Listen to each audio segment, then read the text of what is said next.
sa kapatid mo? Nagdududa pa rin ba? Walang alam yun. Which means tama ang hinala ko. Si Conde lang nag-iimbestiga sa akin. Kung ako sa kanya, wag na siyang mangailam.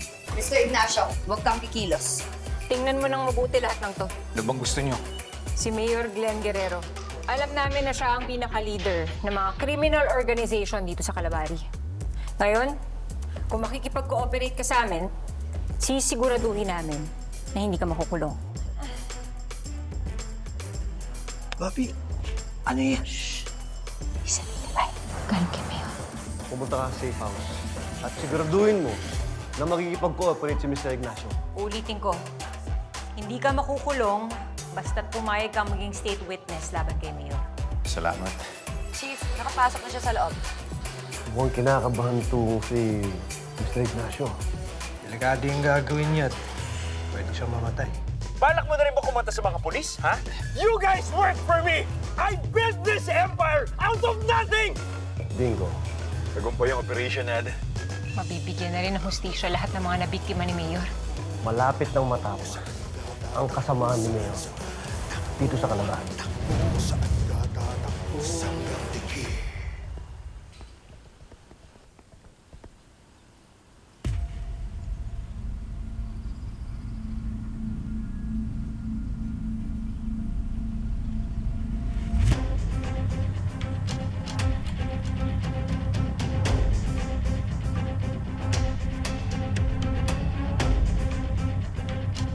Buksan.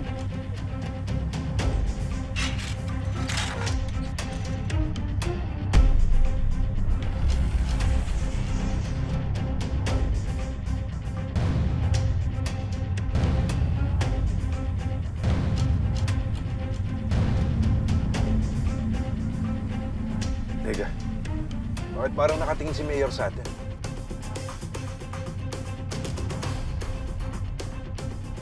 Hindi naman niya tayo nakikita dito, di ba? Imposible, ma'am.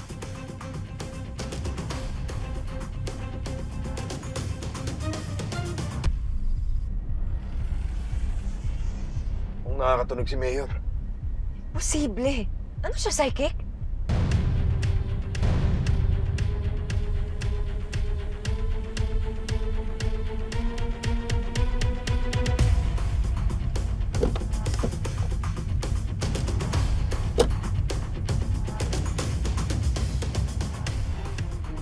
Hindi ka mapakali, Mayor. May problema ba? I-pull out mo na si Enigma kay Conde. Paghandaan mo ang pagbabalik ni Mr. Perfecto from Switzerland. Kopya, boss.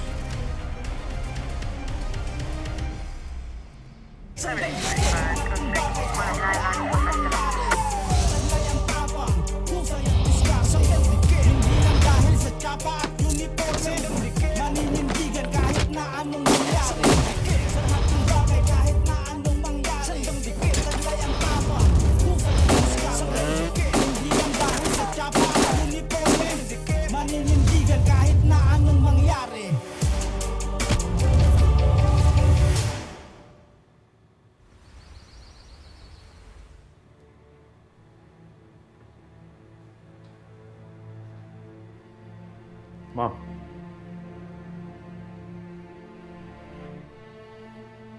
Are you okay? No. Glenn, gusto kong puntahan ang kapatid mo. Ma'am, we've talked about this already. Mas mabuti pang nandun siya kala Vince ngayon. She needs space. And I need my daughter. I miss her, Glenn. Trust me. I'll just go to see her. I won't force or pressure her. Gusto ko lang siya makita.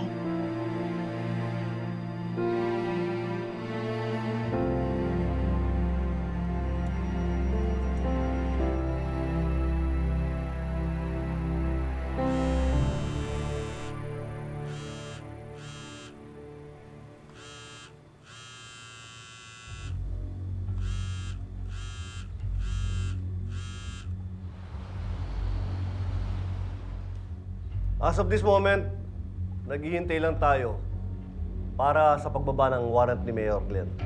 Ang importante, wala siyang alam na naghihintay tayo sa kanya. Noble, narinig mo yun ha? Baka mamaya ikwento mo na naman to sa jowa mo para magka-scoop. Di yan, Sir Eric. Alam ko kung gaano to ka-importante. Oo nga pala.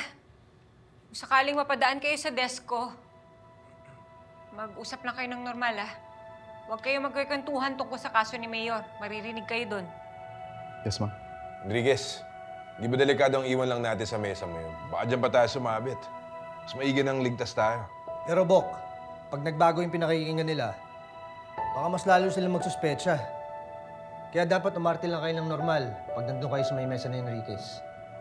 Konde, kumusta yung buntot mo? Napagod na yata ang kasusunod, sir. Hindi ko na rin nakakita kanina. Baka hinahanda na ni Mayor yung mga tao niya para kay Mr. Perfecto. Good.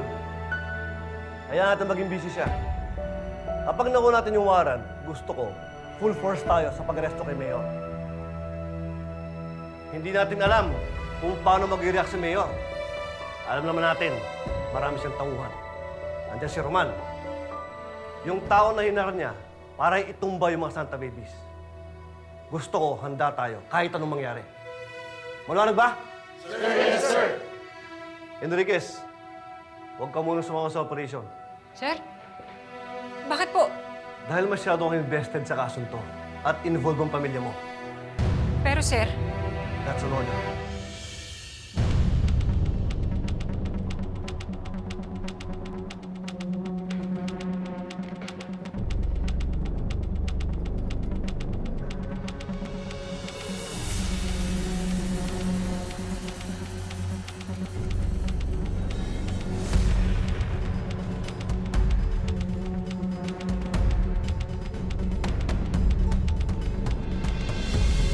Roman, nakikinig ka ba dun sa Station 12? Yes, boss. Bakit? Meron ka bang follow-up nung usapan nila Kondi kagabi? Wala pa naman, boss. So, mapabalik ko sa enigma? Gawan mo ng paraan magkaroon tayo ng mata sa loob na Station 12. I need to know if I've been compromised. Okay, boss. Ako na bahala.